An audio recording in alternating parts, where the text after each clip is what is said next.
Okay, good evening, शुभ संध्या दोस्तों। एक बार फिर से आप सभी का हार्दिक स्वागत है। भारतीय संवैधानिक वीडियोस के अंतर्गत आज का एक छोटा सा चर्चा होगा भारत के राष्ट्रपति के बारे में। परीक्षा की दृष्टि से बहुत ही इंपॉर्टेंट टॉपिक, 1 से 2 क्वेश्चन आपको यहाँ से भी मिल जाते हैं, है ना। भारत के राष्ट्रपति की बात करिएगा तो भारत का राष्ट्रपति जो है देश का प्रथम नागरिक माना जाता है। सर्वोच्च संवैधानिक पद होता है और जितनी भी कार्यपालिका शक्तियां हैं वह राष्ट्रपति में निहित होती हैं। वह इन शक्तियों का प्रयोग मंत्रिमंडल और प्रधानमंत्री के सलाह पर करता है। तीनों सेनाओं का सर्वोच्च सेनापति आपका राष्ट्रपति के रूप में है और साथ ही साथ भारत का राष्ट्रपति जो है वह संसद का एक अंग होता है। संसद के 3 भाग हैं, भारत का राष्ट्रपति, लोकसभा और राज्यसभा। ठीक है, परीक्षा की दृष्टि से बहुत ही इंपॉर्टेंट टॉपिक, यहाँ से 1-2 क्वेश्चन आपको 100% मिल जाता है। देश का पहला नागरिक होगा, कार्यपालिका का प्रधान होगा, समस्त कार्यपालिका शक्तियां जो है राष्ट्रपति में निहित होंगी और वह इनका प्रयोग अनुच्छेद 53 के अनुसार, है ना, अनुच्छेद 53 में कहा गया है कि राष्ट्रपति जो है कार्यपालिका का संवैधानिक प्रधान होगा और साथ ही साथ वह इन शक्तियों का प्रयोग प्रधानमंत्री एवं मंत्रिमंडल के परामर्श से करेगा, है ना। यहाँ पर चर्चा होगी छोटे से क्लास में राष्ट्रपति पद से संबंधित जो महत्वपूर्ण अनुच्छेद हैं, जहां से एग्जाम में क्वेश्चन 100% आपसे पूछ लिए जाते हैं। ठीक है, आइए देखते हैं। सबसे पहले यहां पे दिया गया है अनुच्छेद 52। भारतीय संविधान का भाग 5 अनुच्छेद 52 से लेकर अनुच्छेद 151 तक है और इसमें संघ से संबंधित जितने भी आपके प्रावधान हैं, चाहे राष्ट्रपति हो, चाहे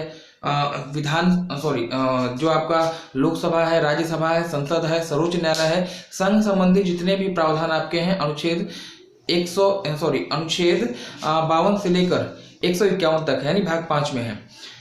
अनुच्छेद 52 आपका संबंधित है राष्ट्रपति से और इसमें यह कहा गया है कि भारत का एक राष्ट्रपति होगा, है ना, भारत का एक राष्ट्रपति होगा। अनुच्छेद 52 के अनुसार भारत का एक राष्ट्रपति होगा, यह निर्दिष्ट करता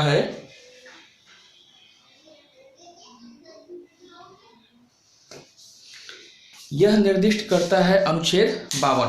ठीक है, अनुच्छेद 53 में आइए।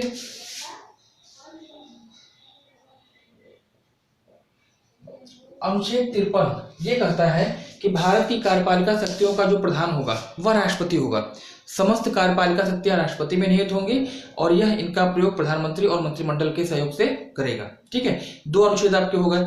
जो आपका तीसरा अनुच्छेद है, अनुच्छेद 54। अनुच्छेद 54 आपका इंपॉर्टेंट होगा। यहाँ पे राष्ट्रपति पद से संबंधित कई अनुच्छेद हैं, तो सभी को यहाँ पे नहीं देखना है। जो मुख्य अनुच्छेद है जहां से प्रश्न आपके ज्यादा पूछे जाते हैं उनको देखा जाएगा। 52 में ये कहा गया कि भारत का एक राष्ट्रपति होगा। 53 में कहा गया कि समस्त कार्यपालिका शक्तियों का स्वामी होगा और 54 ये कहता है उसके निर्वाचक मंडल के बारे में, है ना। अनुच्छेद 54 यह कहता है कि भारत के राष्ट्रपति का निर्वाचन एक निर्वाचक मंडल के द्वारा किया जाएगा और इस निर्वाचक मंडल में 4 तरह के मेंबर होते हैं, 4 सदस्य होते हैं। कौन कौन से होते हैं देखिए, राष्ट्रपति का निर्वाचक मंडल, और ये कहां से लिया गया है, आयरलैंड के संविधान से राष्ट्रपति का निर्वाचक मंडल लिया गया है ना। अनुच्छेद 55 में यह कहा गया है कि जो राष्ट्रपति का निर्वाचन है उसकी जो रीति है आनुपातिक प्रतिनिधित्व प्रणाली के आधार पर होगी, अर्थात एकल संक्रमणी मत प्रणाली के द्वारा जो है इसका निर्वाचन होता है अनुच्छेद 55 के अनुसार। और अनुच्छेद 54 में यह दिया गया है कि राष्ट्रपति का निर्वाचन जो है निर्वाचक मंडल से होगा। इस निर्वाचक मंडल की विशेषताओं पर देख लिया जाए। इसमें 4 कौन कौन से मेंबर हो सकते हैं, तो एक तो आपका होगा लोकसभा के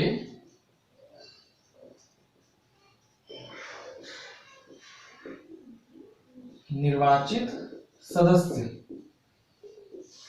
दूसरा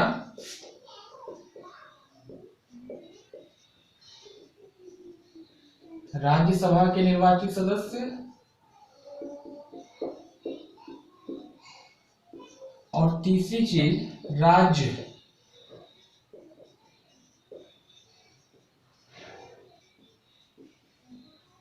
विधानसभाओं के निर्वाचित सदस्य, है ना।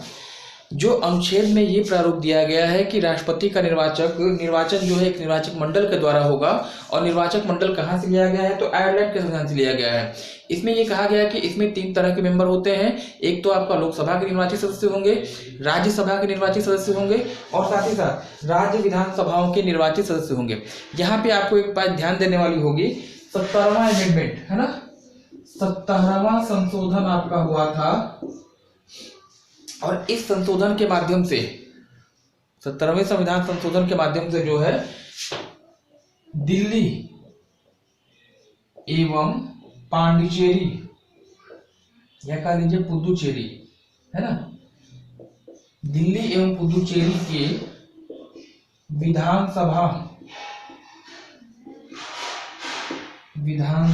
के निर्वाचित सदस्यों को शामिल किया गया था, है ना। कहने का मतलब सिर्फ इतना है कि जो अनुच्छेद 54 है राष्ट्रपति के निर्वाचक मंडल के बारे में आपको बताता है, और स्टार्टिंग में केवल 3 तरह के मेंबर होते थे। लोकसभा के निर्वाचित सदस्य होंगे, राज्यसभा के निर्वाचित सदस्य होंगे, और साथ ही साथ राज्य विधानसभाओं के निर्वाचित सदस्य होंगे। लेकिन 17वां संविधान संशोधन आपका होता है, और इस संविधान संशोधन के माध्यम से 2 केंद्र शासित प्रदेशों जहां पर जनसंख्या ज्यादा है, एक तो दिल्ली और एक आपका पांडिचेरी, इन केंद्र शासित प्रदेशों के विधानसभाओं के निर्वाचित सदस्यों को भी जो है इसमें शामिल कर लिया गया था। अमेंडमेंट आपको याद रखना है किस संविधान संशोधन के द्वारा ये कार्य हुआ था, तो 17वां संविधान संशोधन आपका यहाँ पे होगा, है ना। तो 3 अनुच्छेद मैंने आपको राष्ट्रपति के बारे में बता दिया। अनुच्छेद 55 क्या कहता है, अनुच्छेद 55 राष्ट्रपति का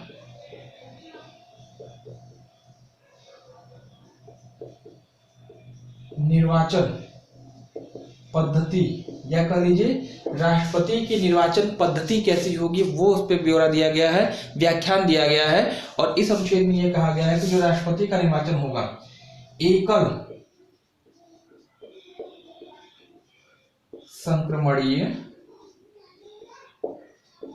मत प्रणाली के आधार पर होगा निर्वाचन, और आनुपातिक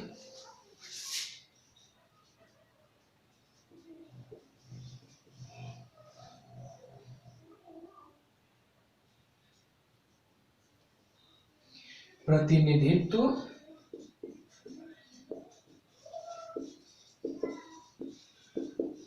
प्रणाली, है ना। तो ये जो है निर्वाचन राष्ट्रपति की निर्वाचन पद्धति आपकी है। तो राष्ट्रपति के संबंध में हमने आरंभिक 4 अनुच्छेदों का अध्ययन किया यहाँ पे, है ना। अनुच्छेद 52 जिसमें ये कहा गया है कि राष्ट्रपति का जो पद परिचय होगा यानी भारत का एक राष्ट्रपति होगा। अनुच्छेद 53 में ये कहा गया कि समस्त कार्यपालिका शक्तियों का प्रधान होगा, और इन शक्तियों का प्रयोग वह प्रधानमंत्री और मंत्रिपरिषद की सलाह पर करेगा। अनुच्छेद 54 राष्ट्रपति के निर्वाचक मंडल के बारे में प्रकाश डालता है, और अनुच्छेद 55 आपका जो है राष्ट्रपति की निर्वाचन पद्धति के बारे में प्रकाश डालता है। ठीक है, तो इतना पहले आप क्या करेंगे, इसका स्क्रीनशॉट लीजिएगा। मैं थोड़ा किनारा हो जाता हूँ, फिर आगे चला जाएगा ना।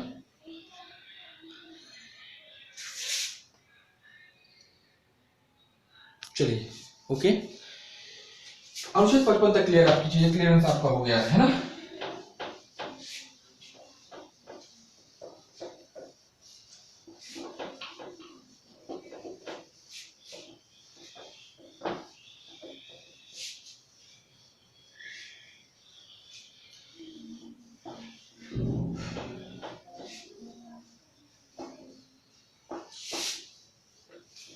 अब जो है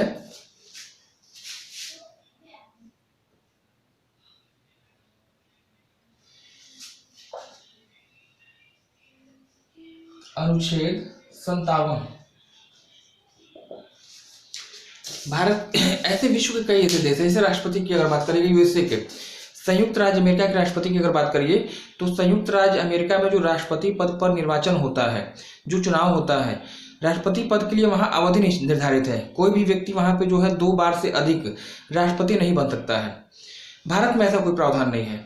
जो अनुच्छेद 57 है, 57 है, वह राष्ट्रपति के पुनः निर्वाचन के संबंध में उपबंध तैयार करता है और एग्जाम में क्वेश्चन आपसे पूछा जाता है ना, पुनः निर्वाचन, पुनः निर्वाचन किसका? तो राष्ट्रपति का, है ना। हमारे यहाँ राष्ट्रपति के पुनः निर्वाचन पे कोई भी प्रतिबंध नहीं है।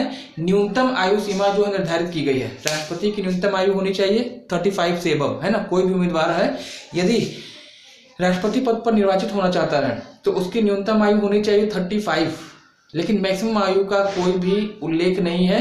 मतलब कोई भी व्यक्ति राष्ट्रपति पद पर मैक्सिमम एज तक जो है राष्ट्रपति पद पर धारण कर सकता है।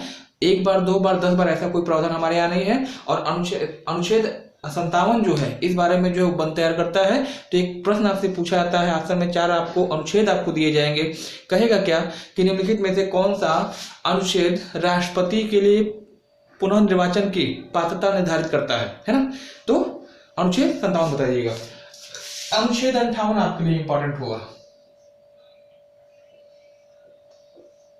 अनुच्छेद 58 में क्या कहा गया है? राष्ट्रपति पद पर जो व्यक्ति खड़ा हो रहा है ना, राष्ट्रपति पद पर जो व्यक्ति खड़ा हो रहा है उसके लिए आवश्यक योग्यताएं क्या होती हैं? आवश्यक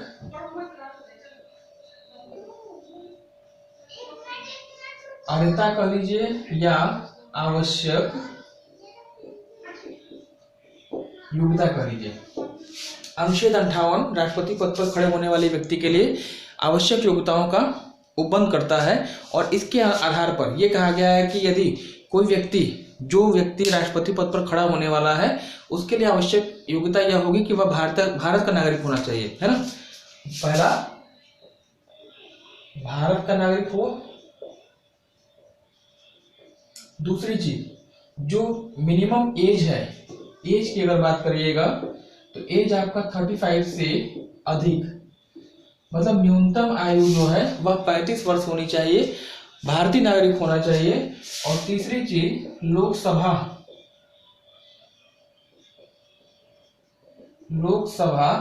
सदस्य निर्वाचित होने की योग्यता होनी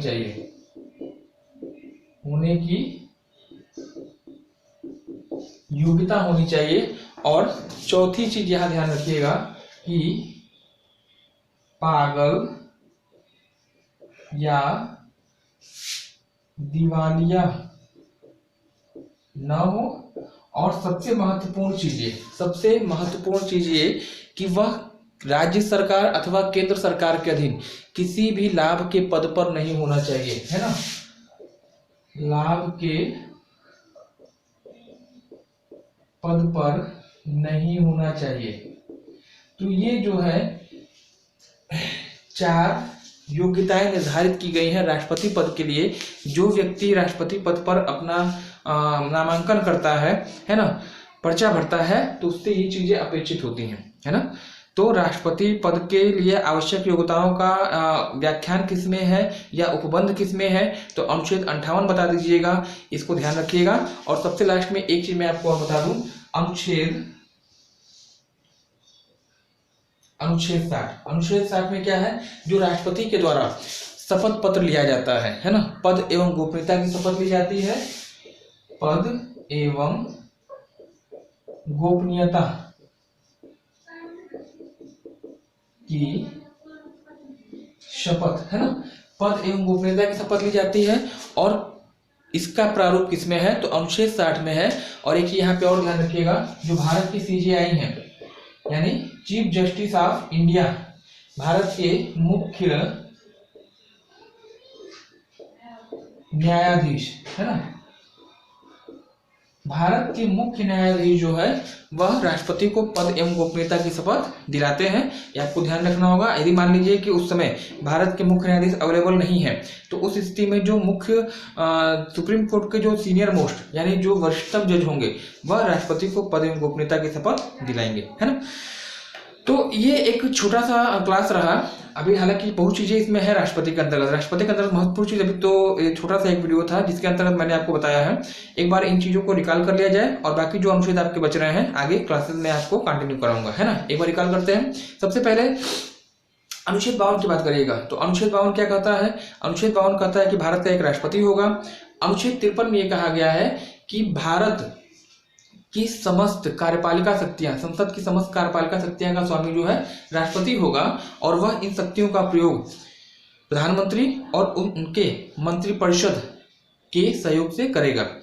अनुच्छेद 54 में यह कहा गया है कि भारत के राष्ट्रपति का निर्वाचन एक निर्वाचक मंडल के द्वारा होगा और यह निर्वाचक मंडल कहाँ से लिया गया है? ये व्यवस्था तो आयरलैंड के संविधान से लिया गया है।